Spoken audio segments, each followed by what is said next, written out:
So I needed to get out of the house and away from Harold, to be honest.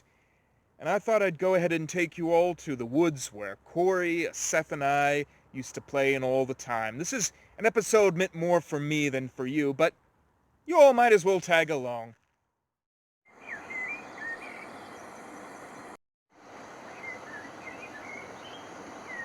I can't even tell you how many times Corey, Seth, and I would cross this river. Whoa! Oh, that was almost a fall. You see that? Slid down in the mud. I actually do love the wilderness. You can't help it if you live in Garrett County. Though I don't get out as much on walks anymore. This is a rarity for me. So these are the railroad tracks we would walk across to get to the woods that we liked. If you look over there, you can see there's a person coming down. Maybe we'll get to meet them. We once had a birthday party down here, and there's all sorts of people. I don't want to say any names, so I'll just say A, B, R, and that was about it. A, B, R, A. Yes, A. A, B, R, A. Those were the people that would come down here and swim with us down at the river. There's another place I wanted to show you all. It's down here somewhere. And here it is. I remember showing A, R, B, and B this long time ago. And I showed Seth too. It was kind of neat. We all came down here. We even swimmed a little bit. It's kind of hard to swim in this river. But it's this big stone pillar right here. It used to be standing up. I think it's fallen over. But I always wondered where this thing came from, or how it even got here. It's just kind of weird. It's amazing what you can find in the woods. Oh, and here a train is coming. You see?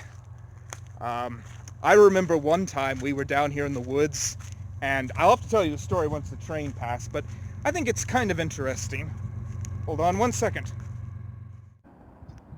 So I'll tell you the story here in a second, but I wanted to show you all the elephant humps, as Seth and Corey and I used to call them. I don't know who came up with the name. It might have been Corey. Could have been me even. I don't know. It's been a long time. But on these train tracks, Marissa Bueldavard once tried to push Seth and kill him. We thought we were safe because we were out in the woods, and Marissa doesn't like to go in the woods, but she was all mad at him because he stole something from her. I forget. It was a long time ago. But she tried to push him in front of the train, and it didn't work. He managed to get out. I never told you all this, but I actually did date Marissa for a while. It was before I realized she was trying to kill my brother, and I thought he was just exaggerating. But she's crazy. She has the whole evil lair and everything. It's like something out of a film. Sometimes, I have to look at my life and think it has been kind of strange. I don't know why so much strangeness happens to the Lewis family. It's not only Seth. I've seen fairies and aliens, and it just reminds you how amazing of a world it is that we live in, that all those sorts of things can be running around. And this was a place we always liked, what with the trees and everything. There was just something picturesque about it, like something out of Harry Potter, the Forbidden Forest. It's been a while since I've watched those movies. But I wanted to show you all one of Seth and I's, and also A's, favorite places. You know who you are, A.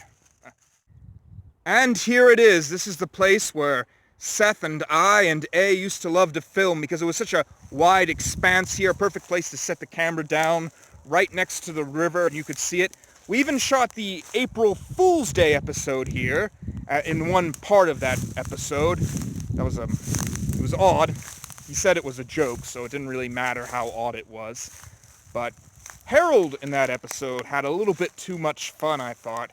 He really insisted on doing the person that ends up murdering and doing suicide. He thought it was funny. I don't always get him. I headed randomly in the forest, but I was wondering what you all thought of the Monday through Friday thing. It was something I was trying while Seth is away. I wasn't sure if you all thought it would be an interesting idea to just have an episode every day. so you can have more random episodes like this one. But this is a very interesting part of the woods. I haven't actually ever been here, so this is the first part of the episode which I don't actually know what's going to happen, where we're headed to. We still have a little bit of time. Let me know if you like the Monday through Friday thing. I will admit, I see why Seth doesn't do it, because it is very hard to make episodes this way. Oh, there is some rocks over here, so that's interesting. But I guess you can make all sorts of new discoveries when you take a walk in the woods. I never knew they were up here. But, that's about it. That's all I've got to share with you all. I know it's not much. This has been a new schedule, and we're figuring things out with Seth gone. It's been weird, for sure. I haven't made any, films for such a long time. I mean, except for the ones I do with him, but what do you all think of me as a filmmaker? I think I do okay. It's not really my thing, but, if he needs help. Now, if you'll excuse me, I'm going to continue to get lost in the wilderness.